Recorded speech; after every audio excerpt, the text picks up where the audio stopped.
neste momento, Deus, através desta emissora, leva até você mais um programa de fé, com hinos, orações e uma palavra poderosa a seu favor. Fé para vencer o mundo. Somente crer, somente crer, tudo é possível, somente crer, somente crer, somente crer, tudo é possível, somente crer.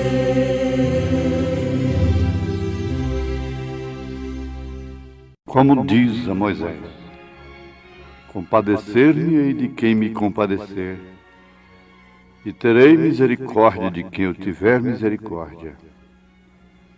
Assim, pois, isto não depende do que quer, nem do que corre, mas de Deus que se compadece. Porque diz a Escritura a Faraó: para isto mesmo te levantei, para em ti mostrar o meu poder, e para que o meu nome seja anunciado em toda a terra. Logo, pois, compadece-se de quem quer, e endurece a quem quer. Dir-me-ás então: por que se queixas ele ainda? Porquanto quem resiste à sua vontade? Mas, ó homem, quem és tu que a Deus replicas? Porventura a coisa formada dirá ao que o formou: por que me fizeste assim? Ou não tem o oleiro poder sobre o barro para da mesma massa fazer um vaso para a honra e outro para a desonra? E que direis se Deus, querendo mostrar a sua ira e dar a conhecer o seu poder, suportou com muita paciência os vasos da ira, preparados para a perdição? A graça de Deus revelada em Cristo Jesus, meu Senhor, ao mundo perdido é dada por Deus de infinito favor. Graça, graça, a mim basta a graça de Deus, Jesus. Graça, graça, a graça eu achei em Jesus. A graça de Deus é mais doce do que bens terrestres daqui. Em gozo meu choro tornou-se, correndo sua graça para mim. Graça, graça, a mim basta a graça de Deus, Jesus. Graça, graça, a graça eu achei em Jesus.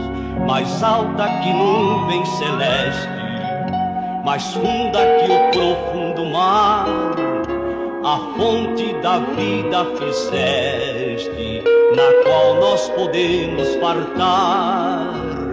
Graça, graça, a mim basta a graça de Deus, Jesus. Graça, graça, a graça eu achei em Jesus. A graça de Deus hoje prova, tu que vives na perdição, pois Ele te salva, renova, também limpa teu coração. Graça, graça, a mim basta a graça de Deus, Jesus. Graça, graça, a graça eu achei em Jesus.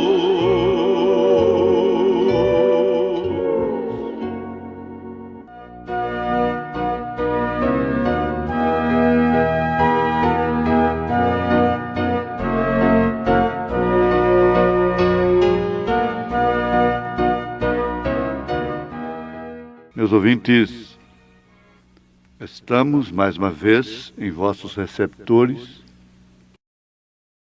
como sempre agradecidos. Agradecidos a Deus. Agradecidos a vocês por esta tão amável atenção, esse tempo que vocês têm dedicado para nos ouvir. Nós não merecemos. Isso me faz lembrar a história daquele pigmeu. Ele é anãozinho, raquítico, amarelinho. Eles são amarelos. Que tinha que passar entre uma soldadesca, duas filas de grandes soldados armados. E ele disse: abre alas. Ele tinha um rolo debaixo do braço. Ele disse: abre alas porque eu trago uma mensagem do rei. Ele não tinha nenhuma força, ele não tinha nenhuma condição, mas ele levava a mensagem do rei. E aqueles soldados, homenzarrões, armados, tiveram que se colocar em posição de sentido enquanto o pigmeu passava entre eles de fronte erguida, com seu pequeno tamanho, mas com a grande mensagem debaixo do braço. É o mesmo que acontece com o atalaia. O atalaia, às vezes, não é o maior homem do povo, mas ele é posto em cima de uma torre. Lá no Velho Testamento, ele ficava em cima do muro da cidade cercada. E ele, então, ficava acima de todo mundo. Ele tinha que ter uma visão para anunciar, advertir, acordar a cidade, se fosse o caso, fora de hora, incomodar todo mundo, tocar a sua corneta, avisando que o inimigo estava se aproximando. Então ele não era o maior. Ele podia ser até um baixinho. Ele podia ser humilde. Aliás, por certo, não era um general que ficava ali em cima do muro, um coronel, um major, um capitão. Ali em cima do muro, tirando a sentinela, fazendo a vigília da noite, do dia. Mas o muro é que era mais alto. A mensagem é que é mais alta. A palavra de Deus é que é mais alta. É o Evangelho. Nós, portadores desta mensagem, não somos maiores nem melhores do que ninguém. Aliás, pelo contrário. Mas isso não é para quem quer. Eu não fiz nada de bom para que Deus me escolhesse para anunciar esta mensagem a este país. Eu não tenho nada melhor do que ninguém.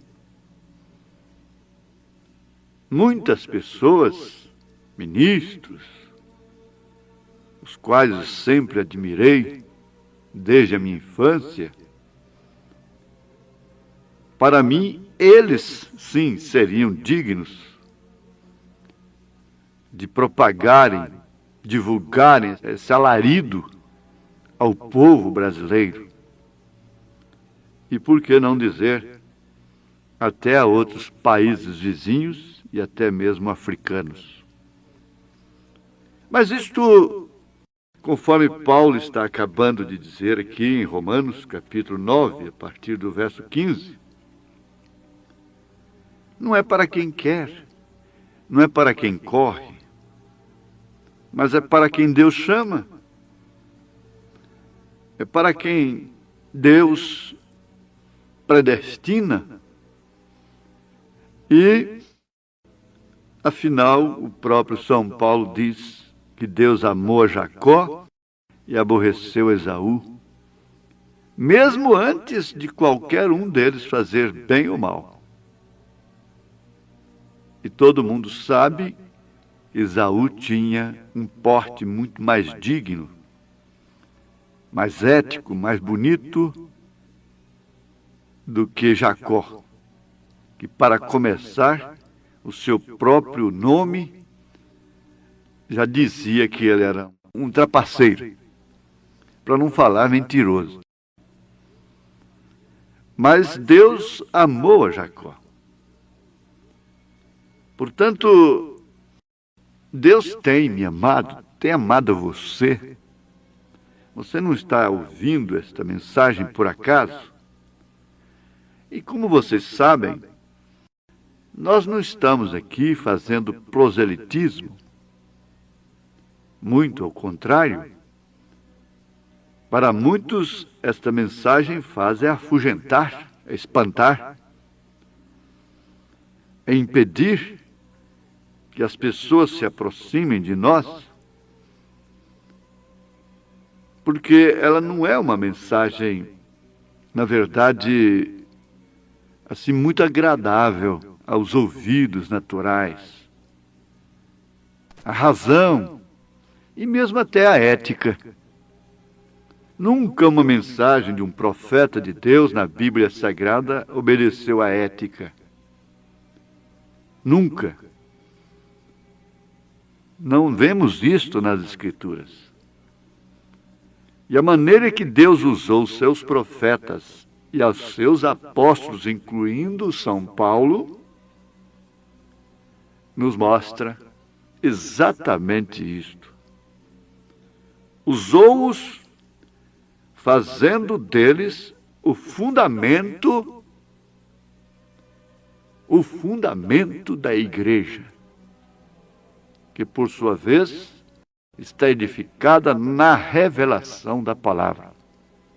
Por que o fundamento dos profetas e dos apóstolos? Porque os profetas e os apóstolos eram revelados. E quando Jesus disse a São Pedro: não te revelou a carne e o sangue, mas sim meu Pai que está nos céus, e edificou a igreja sobre esta pedra, ou sobre aquela pedra, no caso, ele não estava edificando a igreja sobre Pedro. Uma igreja edificada sobre Pedro nega a Cristo, fracassa, tem que ser cingida no fim e guiada por alguém. Ela envelhece, ela se torna vinho roto, porque está edificada sobre um homem, sobre Pedro e seus supostos sucessores. Mas sobre aquela revelação que Pedro teve, que é exatamente a pedra, porque a igreja não foi edificada nem mesmo sobre a pessoa individual de Jesus, o homem chamado Jesus, mas sim sobre a revelação. Por isso que São Paulo diz que essa fé é edificada no fundamento dos apóstolos e dos profetas, cuja pedra principal é Cristo. Ora, meus ouvintes amados, filhos e filhas de Deus, isso é sublime, isso não é heresia. Somente a falta de argumento bíblico é que pode atirar sistemas, pessoas contra uma verdade desta. E por isso usam agressões e meios que, na verdade, sim, estes são fora de ética. Porque combater o pecado não é falta de ética. Amar o pecador é combater o pecado. E não existe pecado a não ser incredulidade na mensagem do dia, da hora. Não existia pecador a não ser aquele que descreu na mensagem de Lutero, quando Lutero estava no seu dia, na sua era. Quantos estão aí pensando que as eras ainda vão se cumprir? Já se cumpriram 3 eras, ainda faltam 4 eras para se cumprirem simultaneamente. O que é isso? A era já fala de um tempo determinado, de cada igreja, reunindo em si características que as identificam respectivamente, falando, desde Paulo até William Branham, Paulo, Irineu, São Martim, São Columba, Lutero, João Wesley e Branham, com males e virtudes, cada uma levando a influência da outra. E com isto nós já estamos no assunto influência. Na verdade, você vive sob influência.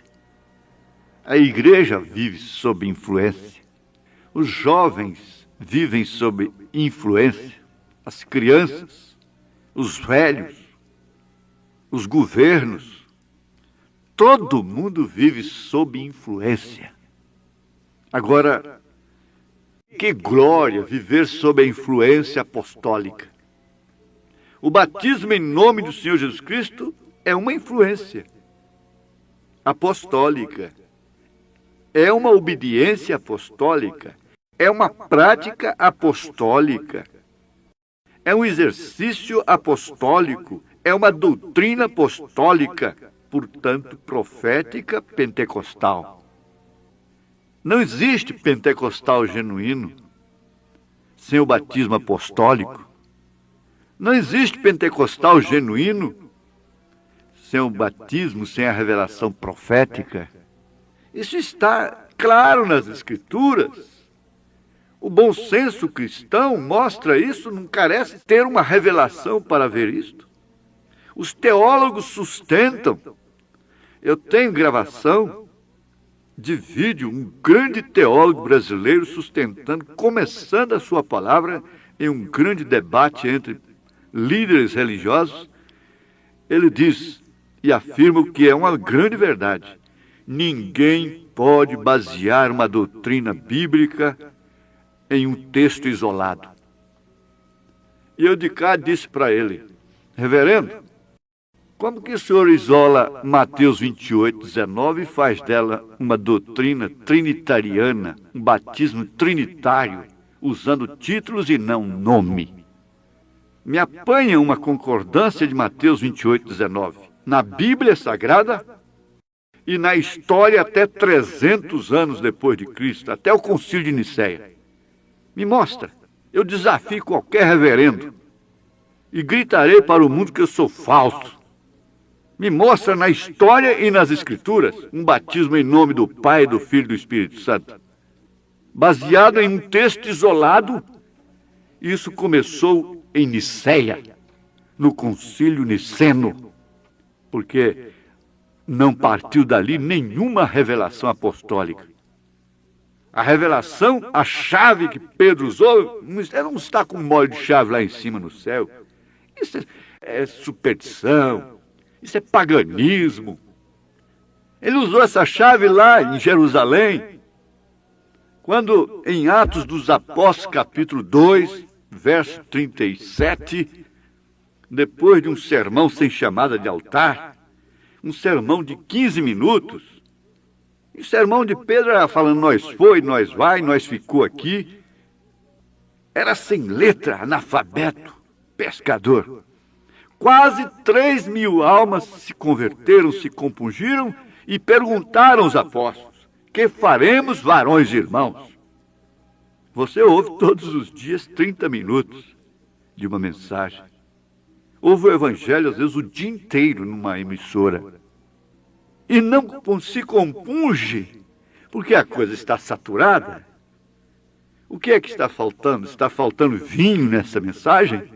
Para ser até confundida com embriaguez, com fanatismo, com mosto? Bom, aí está a coisa. Que deveria nos pôr cabisbaixos, reverentes, dobrarmos as nossas serviços. Sabe uma coisa, meu ouvinte? Todos, sem exceção, com exceção mínima, de líderes religiosos, pastores, reverendos, estudantes da Bíblia, sabem que o batismo correto é em nome do Senhor Jesus Cristo. Mas virou uma tradição. Todos eles sabem. Isso é que é o pior diante de Deus. Esse é um pecado voluntário e é uma negação. Está negando a Cristo. Está negando o seu nome ao povo. Porque se eles saíssem da porta, o povo entraria. Essas almas vão clamar no dia de juízo sobre eles. É falta de coragem, é medo de perder o emprego, o salário ou o que é. Eles sabem que não existem três pessoas distintas na Trindade de Deus. A Trindade de Deus é composta de três ofícios especiais, sendo Deus um Espírito que enche os céus e a terra, se manifesta através de um corpo e neste corpo habita corporalmente toda a plenitude da divindade.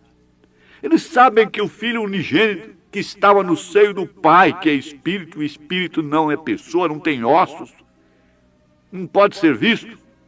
Esse Filho o fez conhecer. Esse Filho manifestou o seu nome aos homens. Esse Filho disse: quem vê a mim vê o Pai. Esse Filho disse: eu e o Pai somos um. Esse Filho disse: eu não vos deixarei órfãos. Eles sabem disso, mas não têm coragem. Esses sim são os covardes, os tímidos que não vão entrar na Santa Jerusalém. É o que está escrito lá em Apocalipse. Não é essa pessoa que tem medo, essa pobre mãe, acometida de temor, de medo, de assombro até, por causa das coisas que estão acontecendo ao redor de sua casa, de seus filhos. Não. Esses tímidos não herdam o reino dos céus. Não entram na Santa Jerusalém. Não importa o quanto enfeitem os seus altares, como Caim enfeitou. É um culto sem revelação. Então Pedro influenciou, sim, influenciou com o evangelho legítimo, com a chave do reino dos céus. Ele destrancou a porta e disse: arrependei-vos e cada um de vós seja batizado em nome do Senhor Jesus Cristo para perdão dos pecados e recebereis o dom do Espírito Santo. Não importa, veja, quantas referências tem desse batismo em nome do Senhor Jesus Cristo em Atos do Espírito Santo, chamado Atos dos Apóstolos. Você vai para Atos 8, eles foram batizados em nome do Senhor Jesus. Agora, não importa, Senhor Jesus quer dizer Senhor Jesus Cristo. Se falar só Senhor, já está falando Senhor Jesus Cristo. Quantas vezes a gente pregando fala, gente, em nome do Senhor. Ora, qual Senhor? Senhor Jesus Cristo. Faça isto em nome de Jesus. Em nome de Jesus, quer dizer, Senhor Jesus Cristo.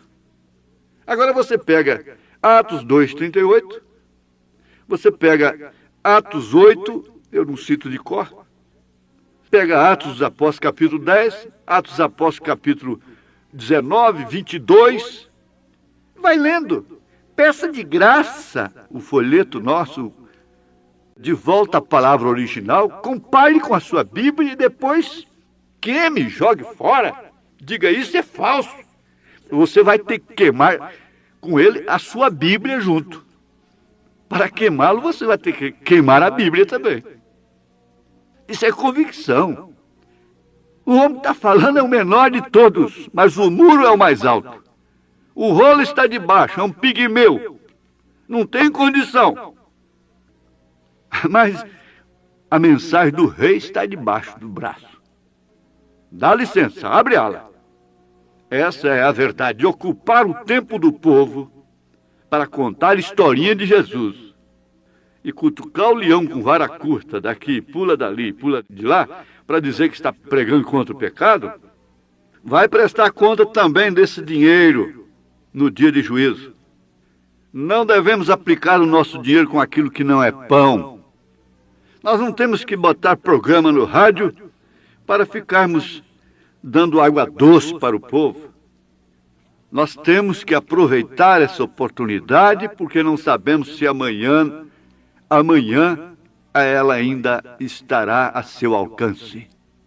Deus te abençoe, que isso te influencie, que a Bíblia te influencie, que o Espírito Santo também venha compungir o seu coração, a sua casa, a sua vida, e você terá paz, bênção de Deus, vida eterna, satisfação, sensação de segurança, por estar no que é verdadeiro.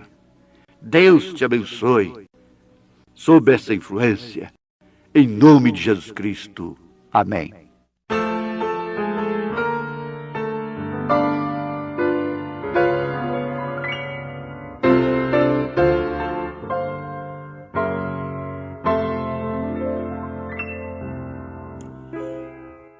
Todo dia Cristo chama-me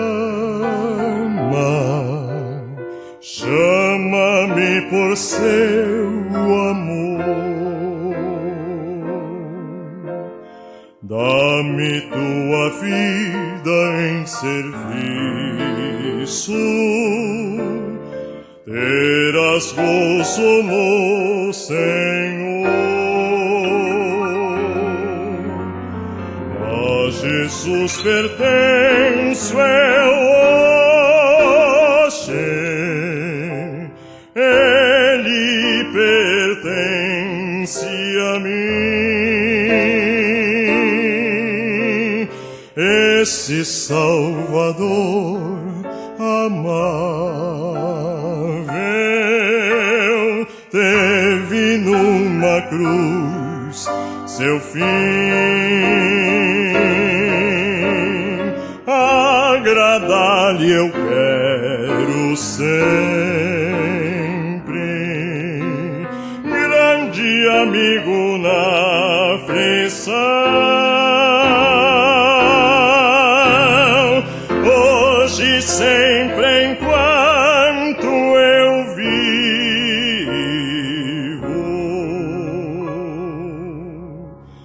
quero andar por sua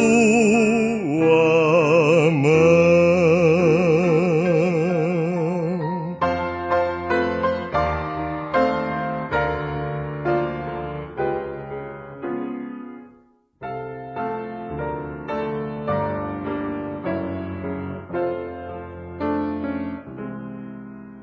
Seu poder me guia os passos a celeste habitação,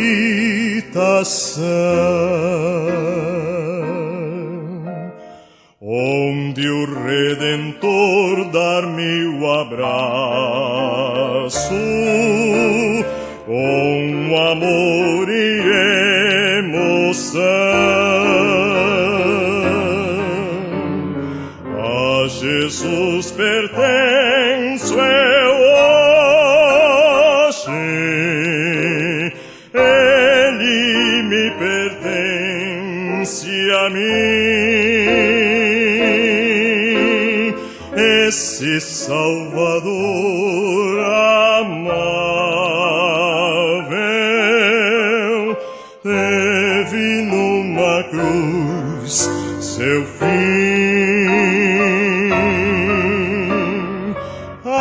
Agradar-lhe eu quero sempre, grande amigo em aflição. Hoje e sempre, enquanto eu vivo,